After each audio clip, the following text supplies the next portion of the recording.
بسم اللہ الرحمن الرحیم۔ میں اپنے پروگرام میں آج ایک نئی تبدیلی کے ساتھ آپ کے سامنے موجود ہوں،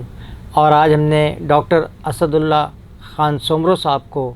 جو ایک سینئر محقق بھی ہیں طب میں کے شعبے میں، اور ایک ہارٹ فیلئر کے حوالے سے آپ ایک پی ایچ ڈی کا رتبہ رکھتے ہیں، یعنی آپ کو ہارٹ فیلئر پہ جو کنٹرول حاصل ہے، اور کراچی کے ایک مقامی ہاسپٹل میں جو ہے یہ اپنی پریکٹس بھی کر رہے ہیں۔ اس سے پہلے وہ 21 سے 22 سال تک یہ سعودی عرب میں اسی کام کو کرتے رہے ہیں۔ اس سلسلے میں ڈاکٹر سومرو صاحب سے پوچھتے ہیں کہ ڈاکٹر صاحب، یہ پہلے تو ایک جو پتہ یہ چل رہا ہے دنیا میں کہ اس وقت جو ہے ہارٹ سے یہ ایک عجیب سی صورتحال پیدا ہوئی ہے اس دنیا میں۔ کچھ لوگ کہتے ہیں کہ ہارٹ فیلئر سے زیادہ لوگ اس دنیا میں مر رہے ہیں، اور کچھ کا کہنا ہے کہ نہیں جی، کچھ علاقوں میں جو ہے وہ کینسر سے بھی لوگ مر رہے ہیں۔ تو آپ اس سلسلے میں کچھ ہماری رہنمائی فرمائیں گے ڈاکٹر صاحب؟ جی ڈاکٹر صاحب۔ ایک تو میں آپ کی اور آپ کی ٹیم کا شکر گزار ہوں جنہوں نے مجھے اس پروگرام میں دعوت دی، اور آپ کا سوال یہ ہے کہ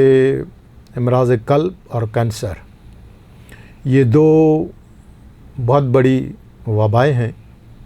جو پوری دنیا میں عام ہیں، اور ہمارے ملک میں بھی ان دونوں وباؤں نے ہی جڑیں گاڑ دی ہیں، اور جس کی وجہ سے زیادہ سے زیادہ جتنی بھی اموات ہیں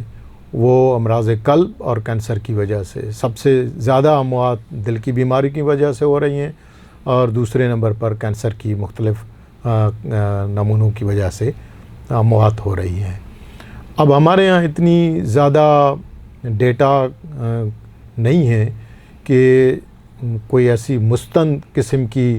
ڈیٹا نہیں ہے کہ جس پر یہ کہا جائے کہ کتنے پرسنٹ یا کتنے لوگ جو ہیں وہ امراض قلب یا ہارٹ فیلئر میں مبتلا ہیں، اور کتنے مریض جو ہیں وہ کینسر کے مرض میں مبتلا ہیں۔ اور اس کی تو صرف یہی کہہ سکتے ہیں کہ ہم کسی طرح سے پیچھے نہیں ہیں، ہمارے یہاں بھی یہی امراض بے تحاشا کامن ہے، اور ہم بھی ان امراض کے اوپر بے تحاشا خرچہ کر رہے ہیں، اور ان خرچوں کو اور امراض کو کنٹرول کرنے کے لیے ہمیں اور ہماری حکومتوں کو کچھ نہ کچھ ایسے روک تھام کے احتیاطی تدابیروں پر عمل کرنا چاہیے تاکہ ہم ان وباؤں سے جان چھڑا سکیں، یا کم از کم ان وباؤں پر جتنی اخراجات زیادہ ہوتے ہیں ان اخراجات کو کم کر سکیں۔ ڈاکٹر صاحب، پوچھنا یہ تھا کہ بہت ساری صاحب نے بتایا کہ اخراجات کو کم کر سکتے ہیں، تو کیا اس اخراجات کو کم کرنے میں ہماری فارماسیوٹیکل کمپنیز اور حکومت کا الگ الگ کردار ہے، یا دونوں مل کر کچھ ایسا پروگرام بنائیں جس سے، جیسے کہ آپ کو شاید علم ہوگا کہ بنگلہ دیش کے پی پی ایم اے جو ہے وہاں بی پی ایم اے کے نام سے مشہور ہے، آپ نے ایک دفعہ اس کا ذکر بھی کیا تھا کہ انہوں نے کیا کیا، اور اس کے بعد وہاں پہ ادویات کی قیمتیں جو ہیں وہ کم ہوئیں۔ اس حوالے سے کچھ گفتگو رکھیں گے آپ؟ یہ ایک بہت بڑا ایشو ہے، کیونکہ یہ دونوں ایسی بیماریاں ہیں جن کی دوائیں یا ان کے لیے جو جیسے ایڈوانس ہارٹ فیلئر ہے، اور ان پر جو مختلف قسم کے ڈیوائسز امپلانٹس ہوتے ہیں وہ زیادہ تر ملٹی نیشنل کمپنیاں ہیں، کیونکہ ہمارے ہاں اس قسم کے آئی سی ڈی یا سی آر ٹی ڈی یا ایلویڈ یا ہارٹ ٹرانسپلانٹ وغیرہ کے شعبے یہاں پر اتنے زیادہ کامیاب نہیں ہوئے ہیں، اور نہ ہم اس پر اتنا زیادہ ہم نے کام کیا ہے تاکہ، تو یہ ملٹی نیشنل کمپنیز ہیں، ان کی بڑی مہربانی ہے، انہوں نے بہت کام کیا ہے اور بہت زیادہ ریسرچ پر کام کیا، اور ریسرچ کے بعد یہ نئی نئی دوائیں، اور اس سے پہلے ہمارے یہاں امراض قلب کے لیے دوائیں اتنی زیادہ اچھی نہیں ہوتی تھی، یا انجیوپلاسٹی اور بائی پاس اور اس کے لیے جتنی بھی ٹیکنالوجی کا استعمال ہوتا ہے، یہ ساری ڈیوائسز اور فارماسیوٹیکل انڈسٹریز کو خراج تحسین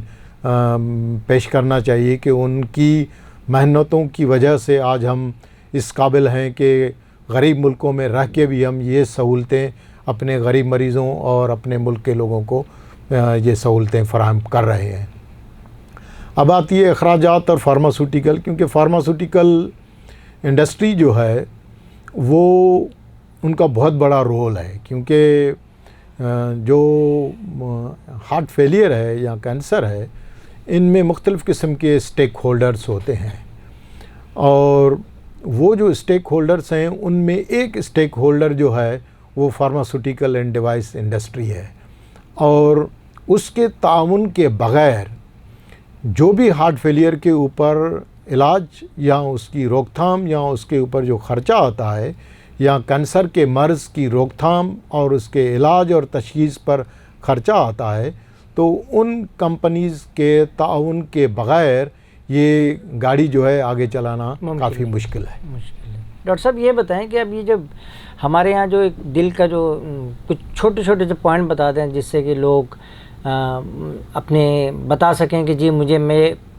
دل کا مرض ہے یا نہیں، اور اس میں سگریٹ کا کتنا عمل دخل ہے یا نوشی کا، کہ جیسے کہتے ہیں سگریٹ نوشی کا؟ دیکھیں، دل کی مختلف بیماریاں، دل کوئی ایک بیماری نہیں ہے۔ صحیح۔ ہمارے ملک میں سب سے زیادہ 50 سے 60% جو دل کی بیماریاں ہیں وہ دل کی شریانوں کی بیماری کی وجہ سے ہیں۔ دل کی شریانوں میں بھی مختلف پریزنٹیشنز ہوتی ہیں، اس میں سب سے زیادہ جو کامن ہے وہ ہارٹ اٹیک ہے، اس کے دوسرے نمبر پر انجائنا آتا ہے، تیسرے نمبر پر ہارٹ فیلئر آتا ہے، چوتھے نمبر پر دل اچانک بند ہو جاتا ہے جس کو سڈن کارڈیک ڈیتھ یا کارڈیک اریسٹ کہتے ہیں۔ تو یہ بیماری تو ایک ہی ہے، شریانوں میں بلاکیج آ جاتی ہے یا شریانیں بند ہو جاتی ہیں، اور ان شریانوں کی بندش اور شریانوں کا تنگ ہونے کا سب سے بڑا سبب سگریٹ اور تمباکو نوشی ہے۔ تو لہذا امراض قلب سے بچنے کے لیے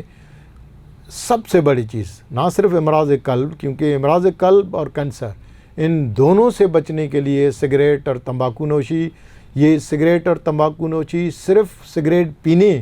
والوں کے لیے نقصان دہ نہیں ہے، لیکن اگر گھر میں آپ بچوں کے سامنے، بیگم کے سامنے، بھائی بہنوں کے سامنے یا اور عزیز رشتہ داروں کے سامنے یا دفتر میں کام کرتے ہوئے اگر آپ سگریٹ نوشی کر رہے ہیں تو جو سگریٹ نہیں پی رہے ہیں وہ بھی اسی طرح سے ہی متاثر ہو رہے ہیں جس طرح سے سگریٹ پینے والے جو ہے وہ متاثر ہو رہے ہیں۔ ڈاکٹر صاحب اسد اللہ صاحب، آپ بہت بہت شکریہ، آپ نے ہمیں وقت بھی دیا، اور انشاءاللہ آپ سے آئندہ بھی اس حوالے سے گفتگو کرتے رہیں گے۔ اور اس کے ساتھ ہی دوستوں، یہ ڈاکٹر اسد اللہ صاحب جو ہیں وہ مزید بھی ریسرچ کر رہے ہیں اور مزید بھی انہوں نے بتایا، انشاءاللہ آپ سے کسی وقت اس سلسلے میں گفتگو کریں گے انشاءاللہ۔ اس کے ساتھ ہی قاضی جاوید کو اجازت دیجیے، اللہ حافظ۔